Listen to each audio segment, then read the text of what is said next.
Pack is back and he's hungry, so we're going to go to Ray's Diner. In today's game, Diner for your Intellivision. And check out this fun box art. A whole lot going on there. Really dig the oversized pepper shaker. Let's go ahead and take Diner. Let's pop it in my Intellivision and see how it holds up today. Let's go to the game. Diner was published by INTV Corp and released in 1987. It is the sequel to the Intellivision port of Burgertime, which originally appeared as a Data East arcade game. When Mattel decided to end the Intellivision, sequels to both Masters of the Universe, The Power of He-Man, and Burgertime were in the works, but were never finished. When INTV took over, they wanted a sequel to Burgertime, but were unable to locate the prototype of the Mattel sequel, which was named Pizza Time. However, they did have the prototype for the Masters of the Universe sequel, but they didn't want to make a sequel to Masters of the Universe since the license cost more. So they took the Masters of the Universe 2 prototype and they turned it into Diner. Diner was programmed by Ray Kessner, who programmed the original port of Burgertime for the Intellivision, which I reviewed in episode 294. I'll put a link to that review in the description below. The manual opens with the following. He's back! Peter Pepper, the brave chef who will face any ordeal to get lunch done, has taken on the task of a short order cook at Ray's Diner. Unfortunately, there's some rotten food in the diner, probably spoiled when it was still baby food. Hot dogs, cherries, bananas, and their leader, Muggsy, the Muggo root beer. The rotten food has thrown lunch all over the diner. Meatballs, lettuce heads, rice, mashed potatoes, and macaroni are everywhere. Peter Pepper has to get lunch back on the plate before the rotten food gets him.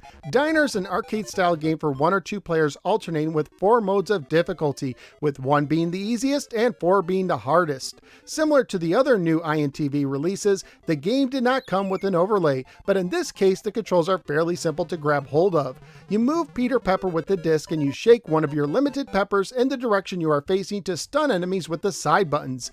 Remember how Peter Pepper walked on ingredients to make burgers in the original Burgertime? Well, now he's filling orders by kicking balls of food to plates on the bottom of the screen. I think the health inspector really needs to look into this guy. To kick a food ball, you need to touch it from the right or left side.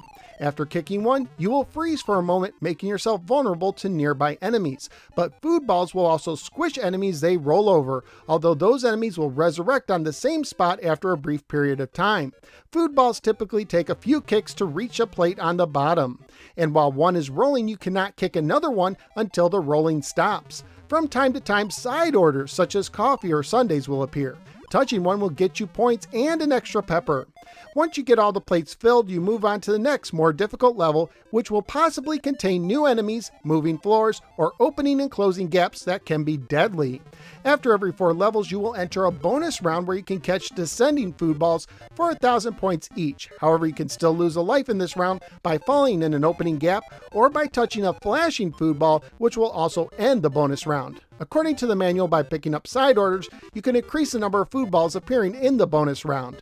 Scoring-wise, you get 50 points for kicking a food ball, 250 points for picking up a side.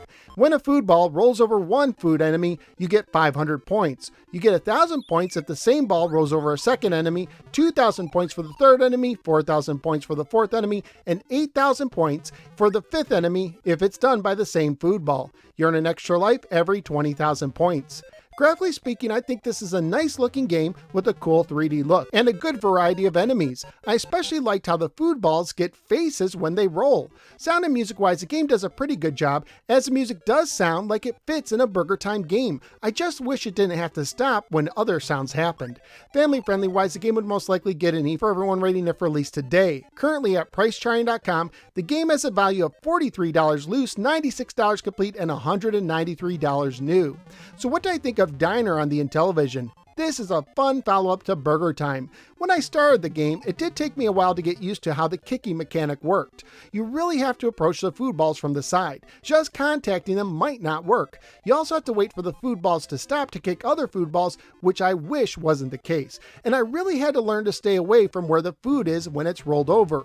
I was used to the original Burgertime, where food is knocked to the bottom and has to crawl its way back up, but here it respawns right at the point of impact. And when the game speeds up, the respawns happen very fast to the point that the game is almost unfair. But as I got used to the game, I had more and more fun with it. It doesn't quite live up to the original Burgertime in my eyes, but it's still one of those games I could play again and again. So where am I going to rank Diner? This is going in my current top 10. I do like Beauty and the Beast more at 9, but I will put this over the Fun River Raid at 10. So out of the 56 games I've now ranked for the Intellivision, Diner is being chased by sentient food at the 10th position. While not as good as the original, Diner is a worthy follow-up to Burgertime on the Intellivision. But that's just my opinion. What do you think? Let me know in the comments below. Also, please like, share, and subscribe. Follow me both on the Facebook and the Twitter, and click the bell so you don't miss any future videos. At this time, I'd like to thank Joe T, Johnny P, Rocky Raccoon, Unconventional, and Jeremy L for nominating today's game and for their generous support on Patreon. If you get at least $1 worth of entertainment per month from these videos, please consider joining my supporters at patreon.com/nosweargamer. Not only will you help keep the show going, but you'll also gain access to some exclusive content. Thank you for giving me a little part of your day, and I look forward to seeing you next time on the next episode of the No Swear Gamer. Take care, and while I think visiting Ray's Diner is fun, I don't think I'd eat there. It just doesn't seem that sanitary.